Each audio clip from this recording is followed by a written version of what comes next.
چکدار حماس پشتی او ویدیو هاتی نبلاف کرن کتا جیما جا تکرین سنور بریا دونوچان او ویدیو دمه یعنی آرمانش کرنا زری پوش و تانکن اسرائیلی اماجک بهونده بیکو اوا اسرائیلیت ویا آرمان جاوش نافبرنا چکدار حماس نگهشتی آرمان جا خو حماست بیشش برهندی او برف نافچین سویل نشین و چه و بردمانن خول سروان نافچان تون ترت که هری دوی جی نخوشخانه زارو کاب تایبتی جی اتنا و غزه دهاتین آرمانش کرد. بله. لەگەڵ میوانە کەمان قسە دەکەین ژڤان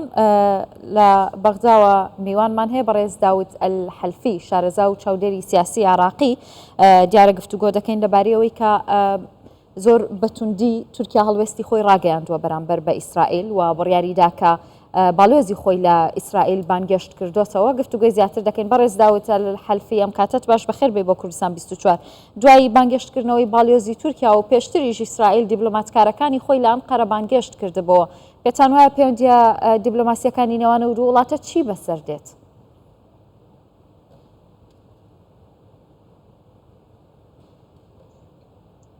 مساء النور عليك والله شوتان باش سلاو لأيوة وسلاو لبيناراني كردستان 24 اعتقد الوضع من پێم وایە بارودۆخی ئێستای غەزە پێویستی بە هەڵوێستەکردنێکی مرۆییە پێویستی بە هەڵوێستەکردنێکی سیاسی و هەڵوێستێکی ئیسلامیشە لە هەمان کاتدا پێویستە ئەم هەڵوێستێکی نێودەوڵەتیش بێت لە بەرامبەر ئەو یاخود هیچ نەبێت ئاستێکی مرۆیی پێویست دابێت هەڵوێستی ئێستای تورکیا من پێم وایە هەڵوێستێکی چاوەڕوانکراو بوو لەلایەن تورکیاوە و دەبوایە وڵاتانی عەرەبی بەر لە تورکیا ئەم هەنگاوەیان بەهاوێشتە نەک پێشتر تورکیا ئەم هەنگاوە باوێژە ئەمە هەنگاوێکە کە لە وڵاتێکی ئیسلامی دەشێوێتەوە با بڵێن بەڵام کاتێک ئەوان باڵوێزی خۆیان بانگەشت کرد گوتیان کە باڵوێزی خۆیان بە مەبەستی ڕاوێژ بانگەشت کردوتەوە ئەمەش ئاماژەیەکە بۆ ئەوەی کە بەڵێ بەڵام ینی ئەردۆغان لە گوتارەکەیدا دوێنێ گوتی کە ئێمە ئیسرائیلمان سڕیوەتەوە و نەتەنیاهۆی دی فڕێمان داوە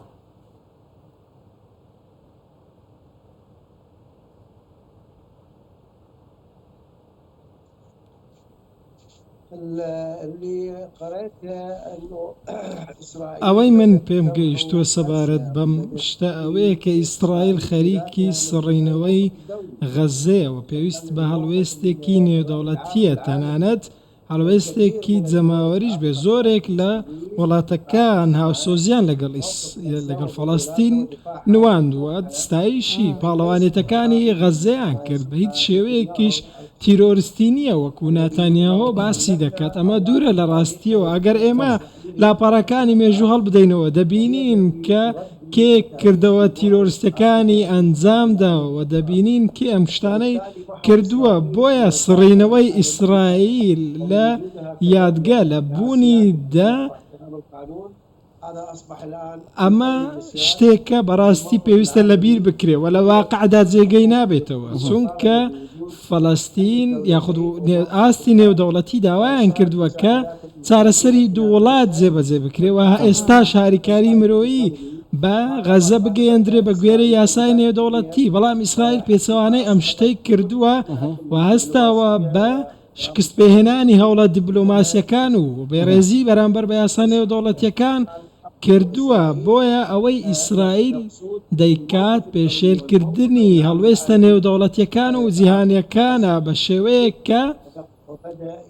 ڕەنگە لێکەوتەی زۆر خراپتریشی لێ بکەوێتەوە لەوەی ئێستا هەیە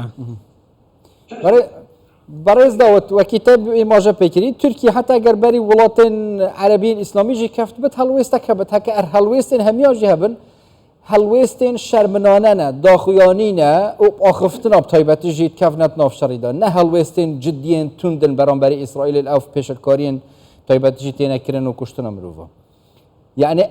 هندبینن ئەمریکا هوشداریەک دا هەمی وڵاتە کەست بەرژەوەندیە غەزەیەدا هەڵوێست نەبن یانژی تەداخلێ نەکەن حتى أفا إسرائيل وأمريكا يدفيد بيتا كرن دوفرا طيب تيجي هف كشا بين جوهرين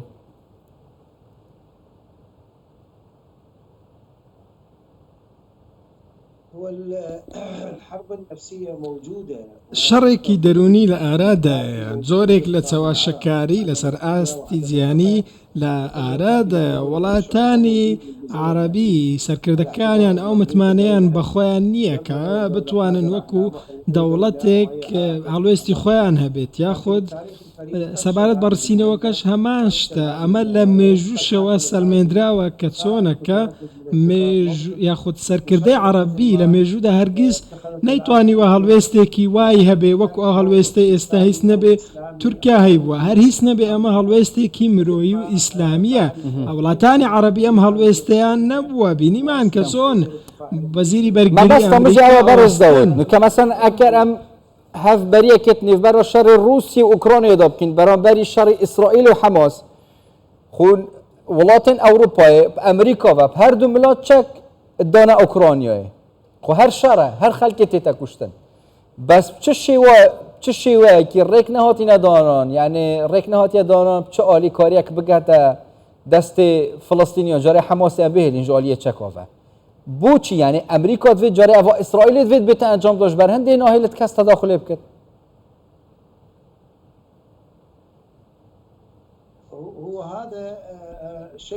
ئەم هەڵوێستە ئەم شتە مای شەرمکردنە پێویستە سەرکردە عەرەبیەکانی شەرم لە خۆیان بکەن وڵاتە ئیسلامیەکان بە هەمان شێوە ئەوان هاریکاری غەزە هاریکاری چەکی ناوێت تەنیا دەیەوێت هەڵوێستیان هەبێ بەرامبەر بە ئیسرائیل دەیانەوێت کە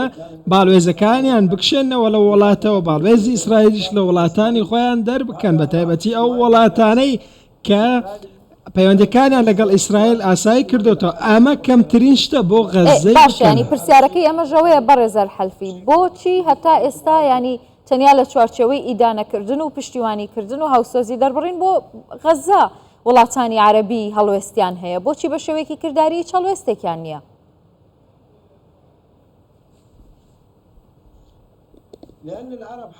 چونکە هۆکارەکەی ئەوەیە وڵاتانی عەرەبی هەمیشە فەرمانیان پێکراوە هەمیشە بە دوای بەرژەوەندی و دەستکەوتی خۆیاندان ئەوەندە گرنگی بە کەرامەتی نێونەتەوەی خۆیان و کەرامەتی نەتەوەکان نادەن بۆیە ئامادەنین تەواوی ئەو دەستکەوتانی هەنە بیکەنە قوربانی و ئەم هەڵوێستە بگرنە بەر ئەوان نایەنەوێت دەستبەرداری کورسی دەسەڵاتی خۆیان ببێن دەیانەوێت هەمیشە لە دەسەڵات بن و بەو هەڵوێستە لاوازانەیان بەردەوام بن لە کاتێک داوا خۆیان دەرەکەن دژی ئیسرائیلم بەڵام لە بنەڕەتدا ئەم شتە ڕاستنیەوە دوورە لە ڕاستیەوە منهەجی مامەڵەکردن و میتۆدی ئەوان دیارەوە سنووری کارکردنیشیان دیارە لە دەرکردنی بڕیاردا هەڵوێستە عەرەبیەکان ڕوونە تەنیا سەرکۆنەکردن و هەڵوێستی قسەکردنە بەڵام ئیسرائیل و ئەمریکا لە بەرامبەر وانین ئەوان هەڵوێستی هاریکاریکردنیان هەبووە ئەوەی قوربانی شەوباجەکە دەدات غەزەیە وڵاتانی دیکەی عەرەبیش تەنیا بە قسە پاڵپشتی ئیسرائیلیان فەڵەستینیان کردو ڕێز داود الحلفی شارەزا و چاودێری سیاسی لەش بەغدە هێندیان مەدەبوون گەلێک سپاس بووە دەست خۆش